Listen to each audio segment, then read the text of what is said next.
রাজ্যের প্রাক্তন মুখ্যমন্ত্রী মমতা ব্যানার্জি একটি জনসভায় দেওয়া বক্তব্যকে কেন্দ্র করে বোলপুরে নতুন করে রাজনৈতিক বিতর্কের সৃষ্টি হয়েছে। মঙ্গলবার বোলপুরের স্কুলবাগান এলাকার বাসিন্দা সৌরিশ মুখার্জি বোলপুর থানায় একটি লিখিত অভিযোগ দায়ের করেন।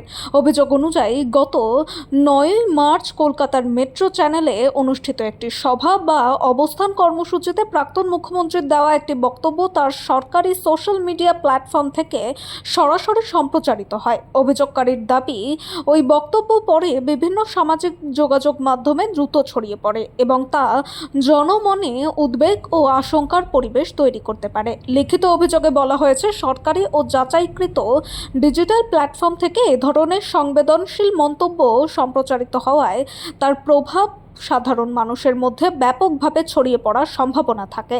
এর ফলে সামাজিক সম্প্রীতি ও আইন শৃঙ্খলার উপর বিরূপ প্রভাব পড়তে পারে বলেও আশঙ্কা প্রকাশ করা হয়েছে। সৌরিশ মুখার্জি তার আবেদনে বিষয়টি গুরুত্ব সহকারে বিবেচনা করে প্রাসঙ্গিক আইনি ধারায় তদন্ত শুরু করার এবং প্রয়োজনীয় ব্যবস্থা গ্রহণের দাবি জানিয়েছেন। অভিযোগপত্রে সংশ্লিষ্ট ভিডিও সম্প্রচারের উৎস এবং সামাজিক মাধ্যমে তার প্রচারের বিষয়েও উল্লেখ করা হয়েছে।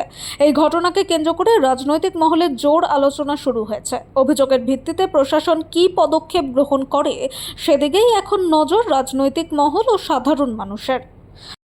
আপনারা জানেন যে 2024 বিধানসভা নির্বাচনে আমাদের বিতাড়িত মুখ্যমন্ত্রী Mamata Bandyopadhyay 9 March metro channel এসপ্ল্যানেডে একটা বক্তব্য রাখে। সেটা বলে যে একটা কমিউনিটি নিজেরা যখন জোট বাঁধে না, ঘিরে ফেললে 1 সেকেন্ডে একদম 12টা বাজিয়ে দেবে। তো এইটা একরকম নির্লজ্জ মুসলিম তোষণের জন্য হিন্দুদের পণবন্দি করে উস্কানি দিয়ে তাদের ভোট আদায় করা একটা বিরাট বড় চক্রান্ত, একটা উস্কানি দিয়েছে। সেই উস্কানি দেওয়ার জন্য আজকে আমরা বোলপুর থানায় আমি কমপ্লেন করলাম এখানকার বোলপুর থানাতে যে এইটা একটা আইনত গর্হিত অপরাধ। যে উস্কানিটা দিয়েছে, যে একটা কমিউনিটি ঘিরে ফেললে 12টা বাজিয়ে দেবে আরেকটা কমিউনিটি। তো কিন্তু উনি জানেন না, উনি তো অশিক্ষিত, উনি জানেন না যে আরেকটা কমিউনিটি যখন জোট বেঁধেছে তার আজকে অবস্থা কি হয়েছে।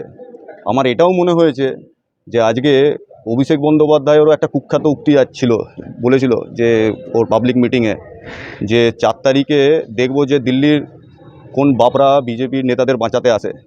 সেইটা আজকে মহামান্য আদালত ভর্ৎসনা করে এবং এটাও বলে তার সঙ্গে যে একটা জনপ্রতিনিধি কখনো এইরকম ভাষা ব্যবহার করতে পারে না।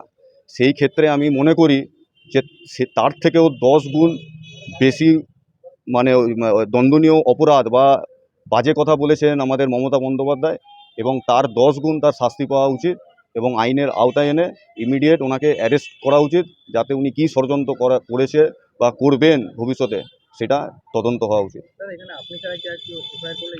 না, আমি করেছি, আমি এটা ব্যক্তিগতভাবে আমি নিজে করেছি। সৌরিশ মুখার্জি, আমি হিন্দুত্ববাদী একজন কর্মী।